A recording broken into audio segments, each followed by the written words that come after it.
হাওড়া থেকে আমরা প্রয়াগরাজ কুম্ভ মেলাতে যাইয়ে ভিড় দেখো, প্রায় 14 ঘন্টা এই ভিড়ে জার্নি করিয়া আইলাম আমরা প্রয়াগরাজে।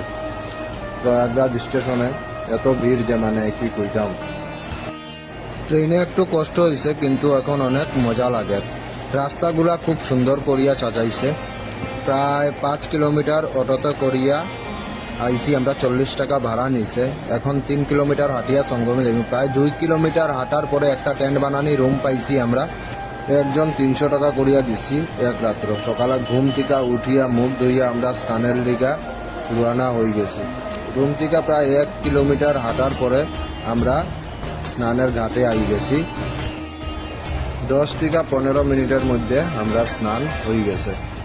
আমরা সবের স্নান করা হয়ে গেছে, আবার আমরা একটু মেলা ঘুরতে পারো। কত সুন্দর মূর্তি বানাইছে, লাইটিংও অনেক সুন্দর করছে। 2025 মহাকুম্ভ। তারপর রাত্রে আমরা ঘুরতে বার হইছি। আমরা হনুমান বাবার দর্শন করতে পারছি না, কারণ ভিড় অনেক বেশি আসলো। ভিড়ের লিগে অল্প সময় ঘোরাঘুরি করিয়া পরের দিন ট্রেনে উঠিয়া আমরা জাসি দিয়ে গেছি দেওঘর।